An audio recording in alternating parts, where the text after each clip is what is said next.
If you ask the people in your business what the values are in your workplace, how many people do you think would actually be able to tell you all of the values that sit at work? And of those people that can then tell you the values that you've got at work, how many people would be able to tell you or explain to you the number of people in the business that actually behaved consistently with those values on a day-to-day basis? Wonder what that answer would look like. It's probably different for all of us. You know, our values and beliefs play a really important role in our everyday. They help guide our choices and actions, and they almost create principles, if you like, that help us convey what's right and wrong.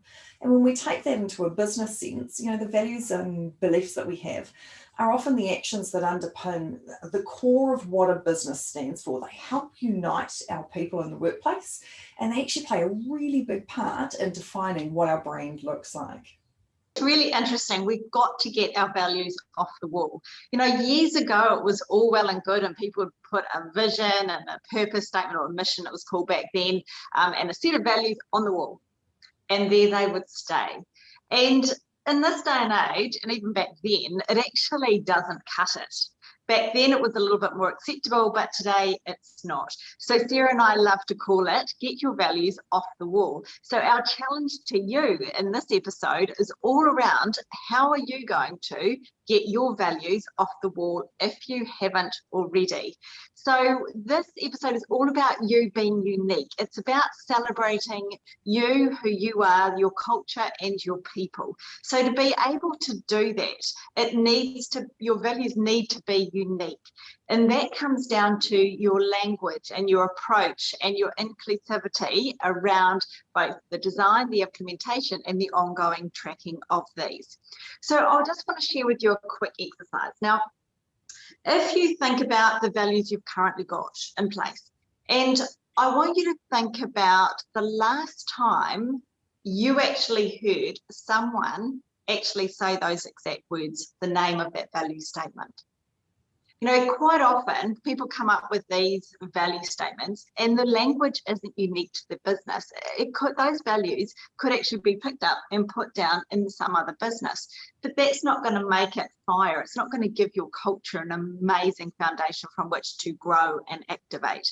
So really listen out to see how often people are actually using those value phrases, how often they're actually demonstrating the behaviors and the beliefs and the ways of working that you've included into your values.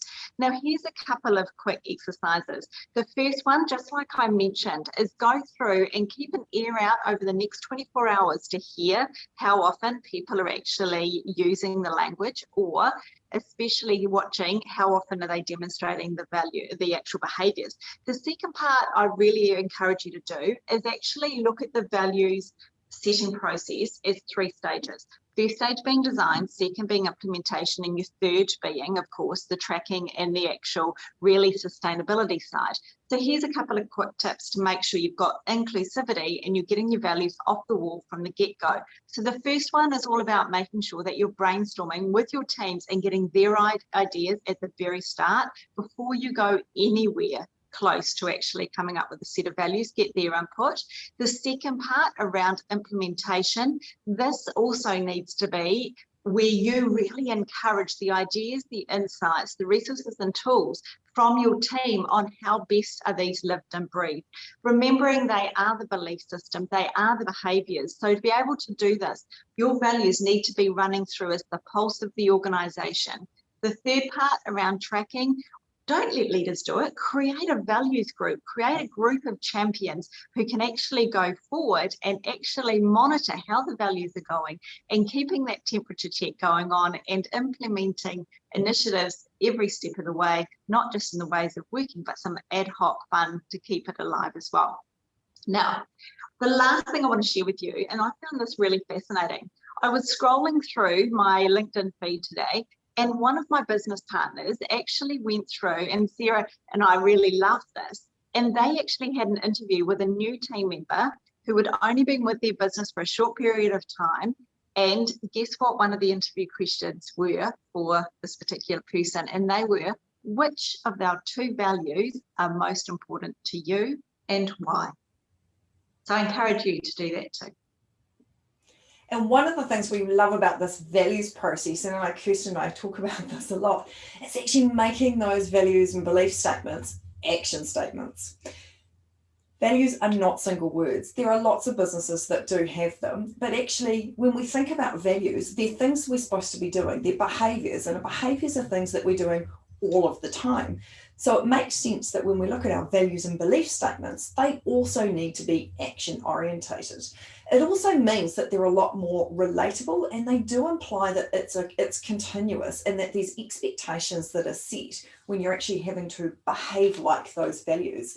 And we just wanted to share a couple of really great examples from a few companies that do it really well. And you can go away and Google these companies if you haven't already, because they do these action statements incredibly well. And the first one is Zappos. And they actually have 10 value statements. So they break the rules around the 3 to 5 that most people work within, and that's okay. It's around doing things that are purposeful for your business.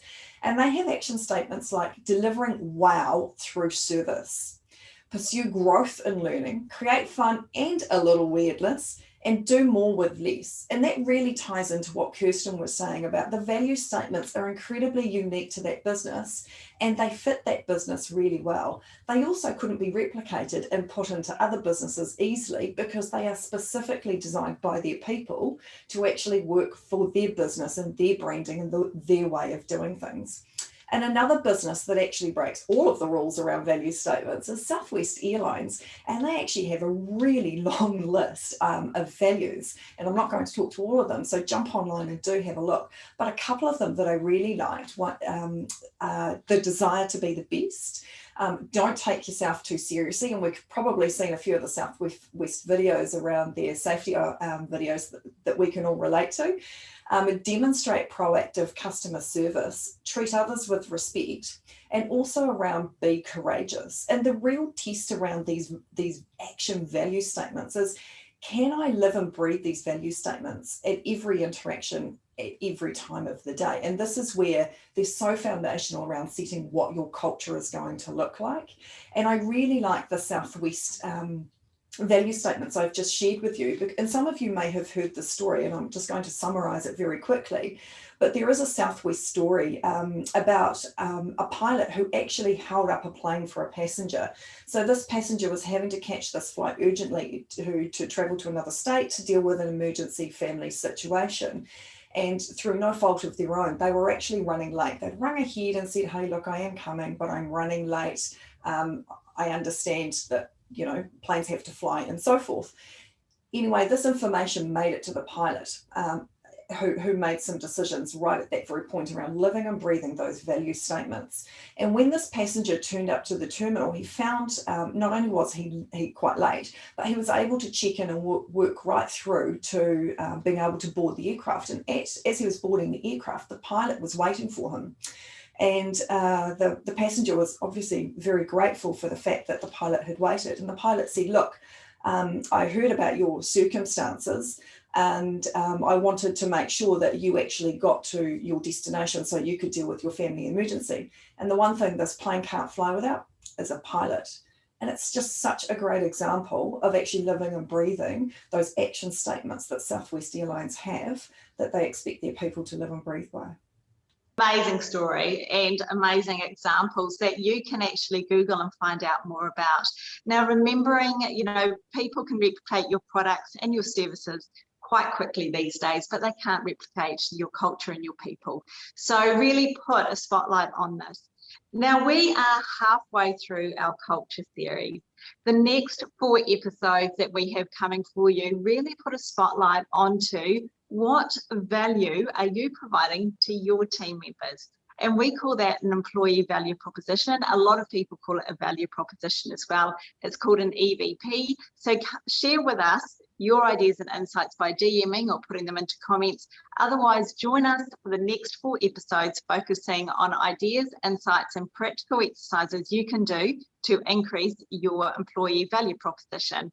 So not only is it a powerful attraction tool, but it's also one where your team members are actually empowered, engaged, and have a sense of belonging.